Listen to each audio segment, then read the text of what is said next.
For months, the small territory of Hong Kong has captured the world's attention. Millions of protesters have taken to the streets, demonstrating in airport lobbies and occupying public buildings to stop what they see as creeping rule from mainland China. The atmosphere has been oppressive, the police response heavy-handed.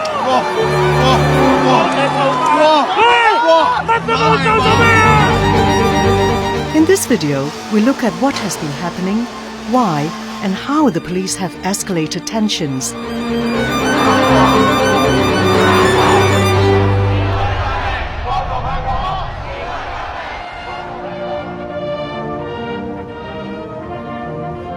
To understand what's happening, it's important to know Hong Kong's recent history. After over 150 years, Britain handed back authority to China. China will tonight take responsibility for a place and a people which matter greatly to us all. It did so with guarantees that certain rights and freedoms were to be respected. This agreement was coined "One Country, Two Systems." Many in Hong Kong feared that China, an emerging superpower, would break this promise. They looked to the future with trepidation.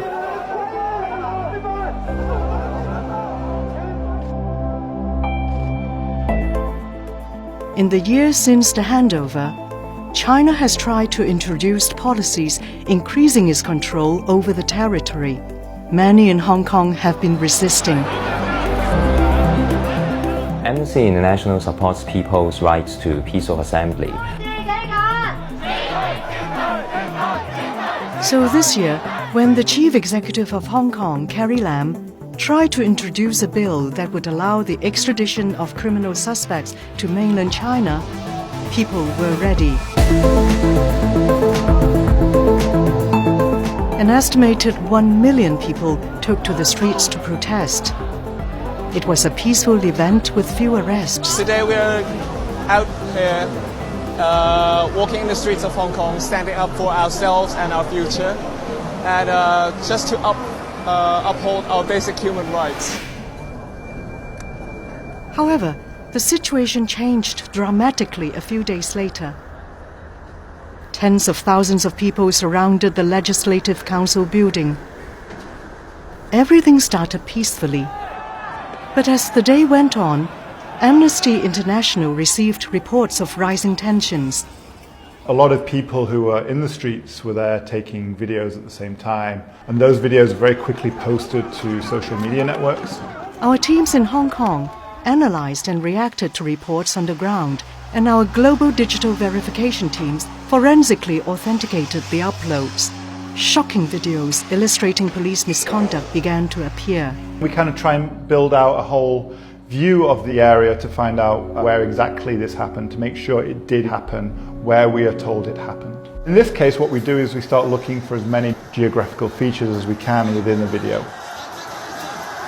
In this case, we see a circular building here and a runway. Other buildings in the background. See lots of trees, for instance. Working together, our teams can pinpoint the exact geo-coordinates of an event. We then will, of course, check other features like the uniforms of the police, the language that people are speaking, and any other actual details we can extract from the video to work out exactly where it was taken. Once confirmed, we cross-reference all the information we can find to build up a picture of what happened.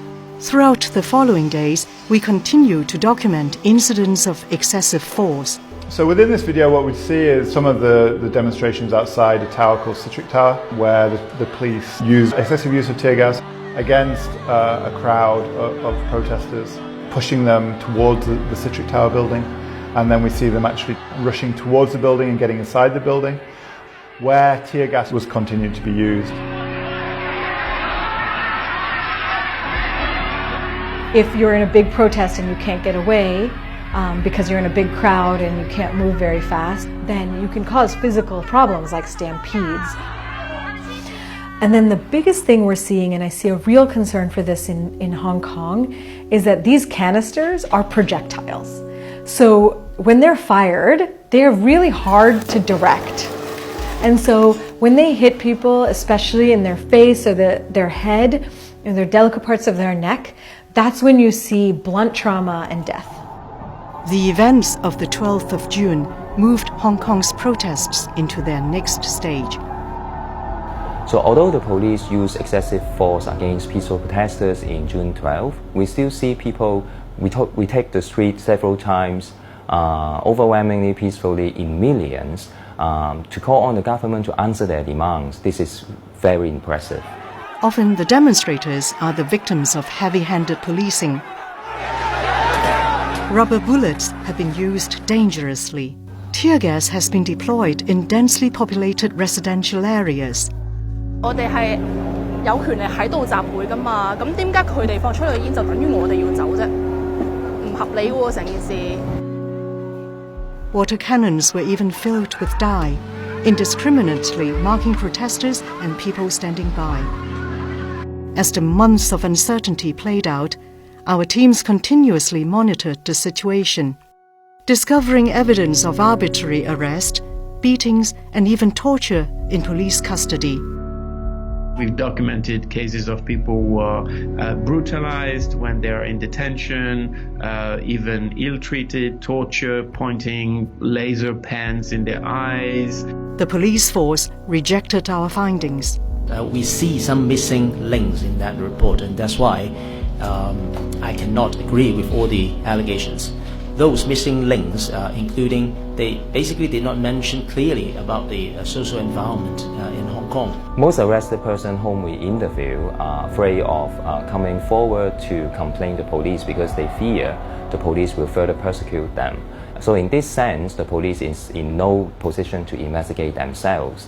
And we think that the setup of an independent commission of inquiry is crucial and essential. We have sent this request to the police commissioner asking for a meeting, but this request yet remains unanswered. Under the immense pressure, Carrie Lam belatedly withdrew the extradition bill that kick-started the recent protests. But the leaderless movement sees this as their opportunity to stem the slow erosion of their rights. They press on with an expanded list of 5 demands, which includes an independent investigation into use of force by police. These tensions hit boiling point this week as Hong Kong marked National Day, events which culminated in a young man being shot and left fighting for his life. For the authorities to de-escalate the situation and rebuild public trust, they must, as a first step, ensure an independent, impartial investigation aimed at delivering truth, justice, and reparations.